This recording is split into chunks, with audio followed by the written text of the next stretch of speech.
has been obscured, the missing puzzle pieces can be found.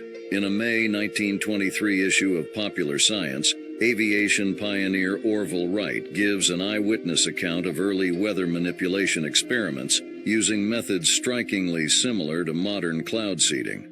The accepted geoengineering narrative maintains that 100 years ago, no one had even thought of such a thing, much less attempted it.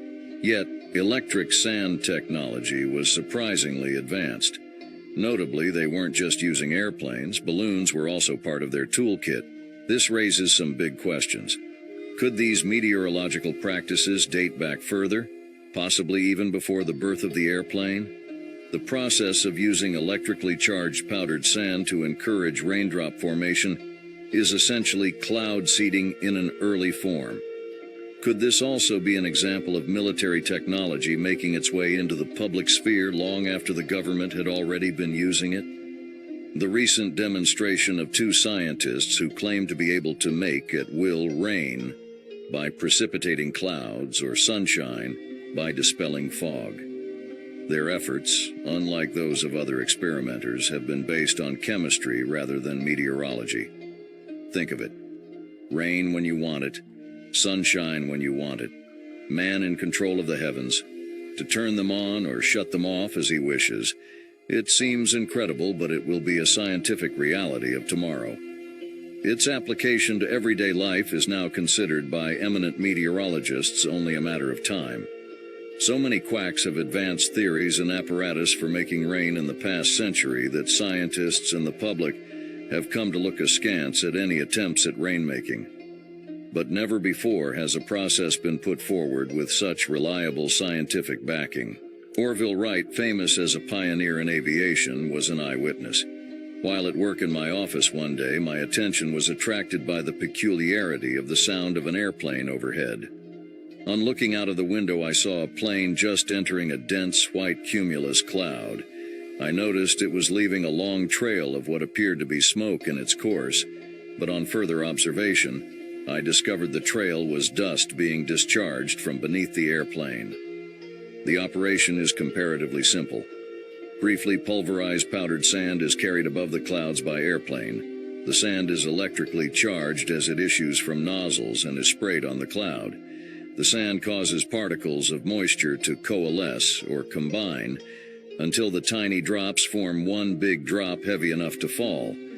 Drops of moisture in the clouds are kept from coalescing either by being charged electrically and therefore repelling each other, or by being covered with a film of condensed air that acts like a gelatin capsule. Spraying with positively charged sand will cause negatively charged drops to combine and also will remove the film of air around the drop to some extent. The large drops fall and carry down with them many of the finer drops. The new process sprays electrically charged sand from above, and the thicker the cloud, the more rain will be produced with the same amount of sand. Much better results are expected with sand charged to 30,000 volts and with a more efficient nozzle. Experiments so far have been made in cooperation with the Army Air Service. Since then, a great many test flights have been made. They produce negative charges in the atmosphere by means of electric sparks issuing from a multitude of wire antennae trailing from the plane. The ensuing process of dissipating the clouds so formed is by spraying the negatively charged droplets with positively charged sand, thus causing the two to combine and form huge drops. If the process can be carried out on a large scale and cheaply, its great future will be economic. The discovery may eventually change geography and history, remake the maps of the world, and alter the future of the human race. It may take its place as one of the greatest scientific discoveries in the history of the world, with effects as far-reaching even as the telephone, radio, the steam engine, and the automobile. Think what man control of the weather will mean. Visualize hundreds of airplanes flying high over parched sections of the country. The rain clouds that ordinarily would pass by carrying their moisture with them are attacked. Down comes the rain.